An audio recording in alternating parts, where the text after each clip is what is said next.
আমাদের দেশের ইতিহাসের স্বাধীনতা যুদ্ধের পরে যতবার বাক পরিবর্তন ঘটেছে তার মধ্যে বিগত জুলাইয়ের গণঅভ্যুত্থান এবং 90-এর ছাত্র গণঅভ্যুত্থান সবচেয়ে আলোচিত দুইটি বাক পরিবর্তন। কেননা শহীদ রাষ্ট্রপতি জিয়াউর রহমানের মৃত্যুর পরে সামরিক স্বৈরতন্ত্রের উপরে ভর করে একটি ফ্যাসিবাদী শাসন দীর্ঘমেয়াদে চালানোর চক্রান্ত চলছিল এবং খুবই দুর্ভাগ্যজনক যে এরকম একটি বিরাজনৈতিক প্রক্রিয়াকে সেই দিন তৎকালীন আওয়ামী লীগের নেতৃবৃন্দরা নেপথ্যে সমর্থন দান করে আসছিল।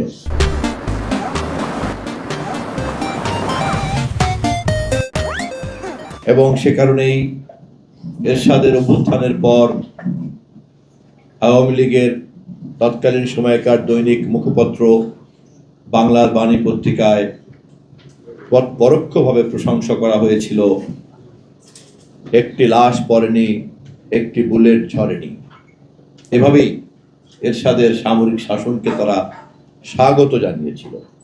কেননা শহীদ জিয়াউর রহমানের শাসন এবং তার মৃত্যুর পরে কোটি কোটি মানুষের ভালোবাসার মধ্য দিয়ে, জানাজার মধ্য দিয়ে তার যে বিদায় এবং পরবর্তীকালে বিচারপতি সাত্তারের নেতৃত্বে জিয়াউর রহমান সরকারের যে ধারাবাহিকতা, সেই কারণে তৎকালীন সময়ে এই সামরিক অভ্যুত্থানের ষড়যন্ত্র করা ছাড়া অন্য কোনো পথ খোলা ছিল না।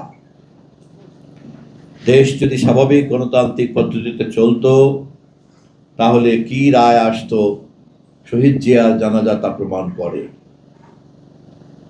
যারা জনগণের রায়কে ভয় পায়, নির্বাচনকে ভয় পায়, গণতন্ত্রকে ভয় পায়, সংসদীয় রাজনীতিকে ভয় পায়, জাতীয় সংসদকে ভয় পায়, তারাই বারবার গণতান্ত্রিক প্রক্রিয়ার বাইরে তারা অন্ধকার গলি খোঁজে, ষড়যন্ত্রের রাস্তা খোঁজে। সেরকম একটি ষড়যন্ত্র ছিল স্বৈরাচারী এরশাদের নেতৃত্বে বিচারপতি সাত্তারকে হাঁটিয়ে ক্ষমতা গ্রহণ করা।